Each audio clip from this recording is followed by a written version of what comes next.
Everybody, welcome back to another Classics Are Better. I'm Travis, and today I got big news. I am sick and tired of chipping away on my old 66 here. It is time to get this thing on the road. Let's get to it.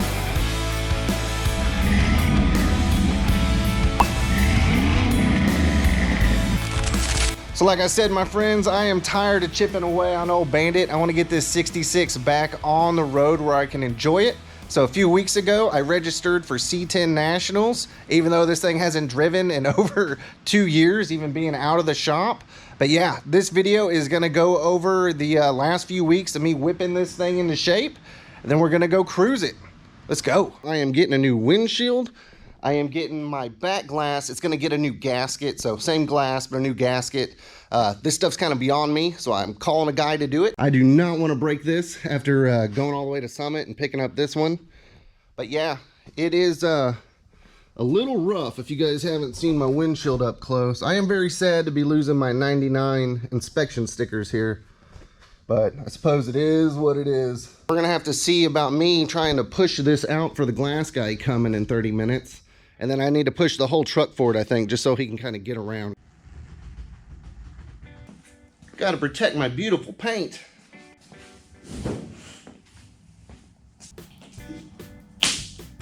Ooh. On breaking glass. I don't know if I'm getting it out though. I don't think one of these old ones would just shatter into pieces. Because a lot of them, they got that laminate across. It is cracking. Oh yeah, it's just cracking out. Well, I might have to have them take this out too, because I do not want that to pop and explode all over my interior. No, thank you. Glass guy's supposed to be here in like 15 minutes, because you know, of course I waited to the very last minute to get this done. So I might just have to add to the bill a little bit. We'll see how it goes. All right, y'all, so we got Lewis and his crew, and they actually know what they're doing. A lot better than me. There it is. So this is pretty cool, y'all. So they get it up there with that rope inside and then pull the rope to get the gasket on the other side of that little lip in there.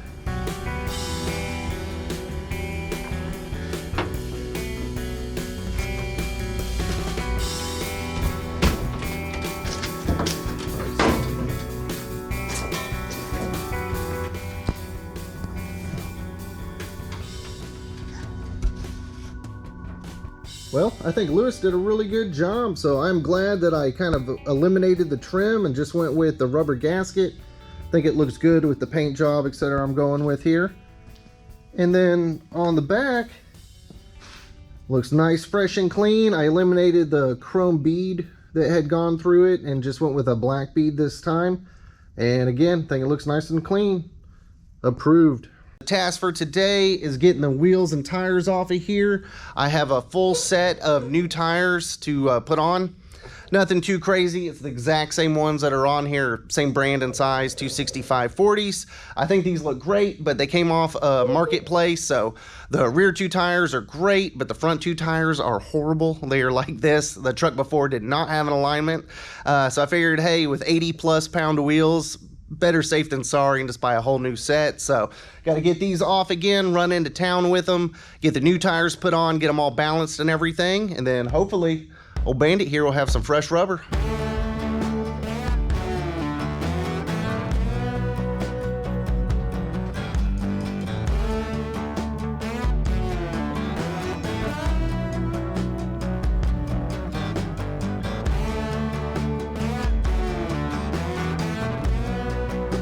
Got everything in the truck and secured. I also didn't know if I've actually showed you guys this truck on the channel before. I put it on Instagram, but this is an 03 1500 HD crew cab step side, and I snagged it up from Carl because the price was right, and it's got a 6.0 4L80 in it that runs pretty darn good. So it is probably a future donor, either power plant and or for like a body swap or something. We'll have to see how it pans out.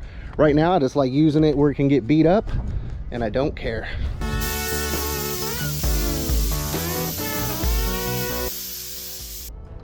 Just like that, I'm back.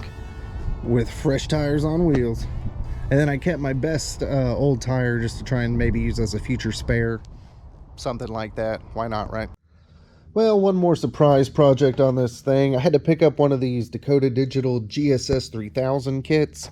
It's essentially a gear shift sender kit so that my 4L60E will talk to the HDX box that controls my gauges. So back inside the truck, just finished getting the GSS 3000 installed with my buddy Stace. I want to say a big thank you again to my buddy Mike who hooked me up with it. And we are in park, my friends. So you can see me switch through reverse, neutral, drive. It's the little things, y'all, but great success. Now, next project I'm going to do in here in the interior is I have this big old hole left from where the cigarette lighter used to be. I found this really cool adapter on the Amazon, and it is just a USB and a USB-C charger essentially, and now I can plug in my cell phone or camera or whatever I need in here. It's nice that it's only a 2-wire hookup, so I'll connect black to ground, red to power, and I think I'm going to go with 12-volt key on, and that way I don't accidentally leave something plugged in the truck when it's off and kill my battery, because I'd probably do that. But yeah, see if I can get this thing installed, and I'll show you guys how it looks.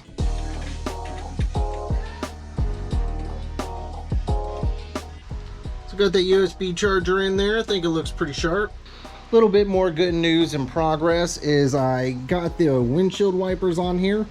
They came chrome, so I scuffed them up, painted them satin black because I think it goes with my motif a little bit better. They do work. Normally it was like a 2-speed, I believe. I pretty much just have on and off the way I have it rigged up.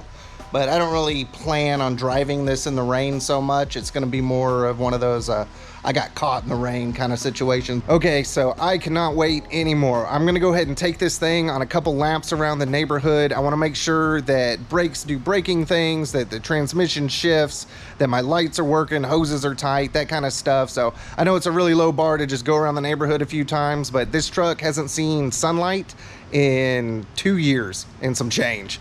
So it's a big day for me to get this thing out, even just doing a couple laps. I'm pretty pumped. And then as soon as we get back, I'll kind of make sure there wasn't any issues, stuff like that.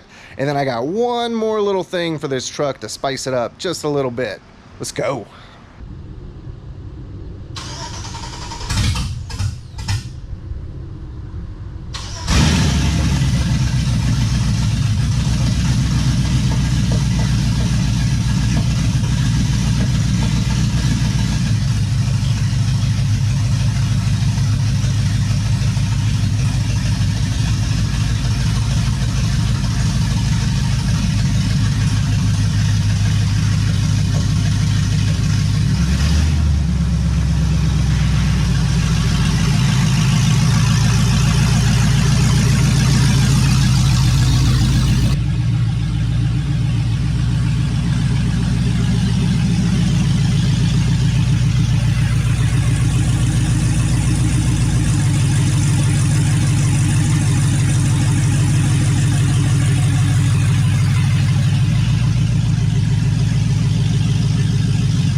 The test drive went great. Only thing I had to do was adjust the driver's side rear drum.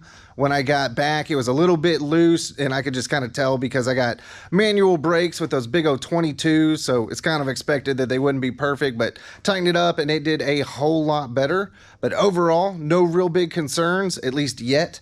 I need to drive it another 100, 150 miles to kind of shake it down and see if, anything comes up or any, fun little surprises kind of thing. But so far, so good, so I'll take it. Now I do have one more little thing I want to put in this video. I want to spice up the front just a little bit on this truck.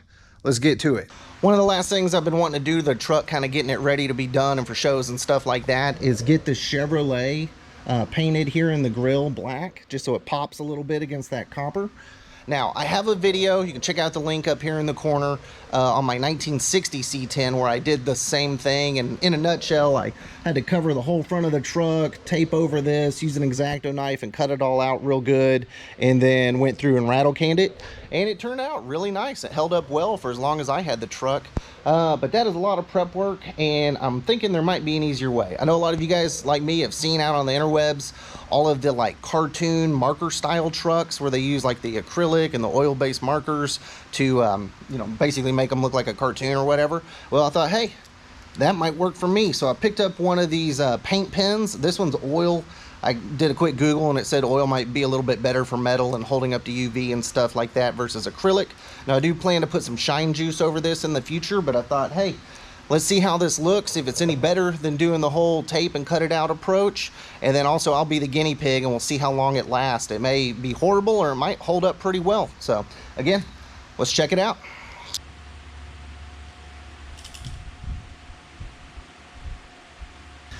Well, I'm giving the marker approach a I am not impressed. I mean, it looks okay from far away, and I do like the black with the copper, but up close you can just see, for lack of a better word, like the brush strokes, even though there wasn't a brush, but like the tip marks going through, and it also would kind of scratch off the previous part. It's not doing it for me, so I'm gonna do the long approach and get this thing done the right way.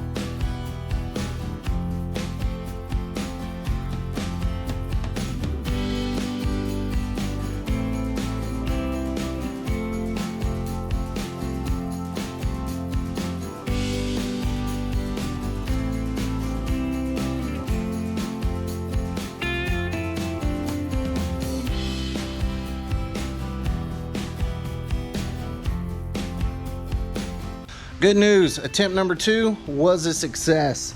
I think it came out pretty darn good, y'all. So from 2-3 feet away, just standing right here, it looks awesome. I really like the satin black with the copper look. I think it accents it, you know, pretty good or whatever. Now, yeah, if you get really close, you can see that it's not perfect, but it is a whole lot better than it was.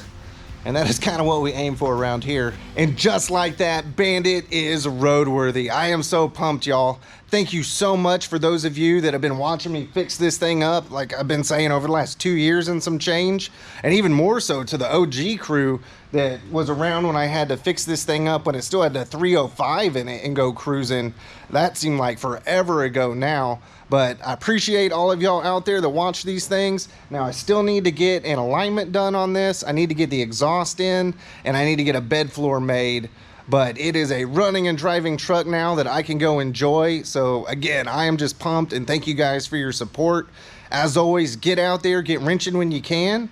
And I'll see y'all next time, my friends.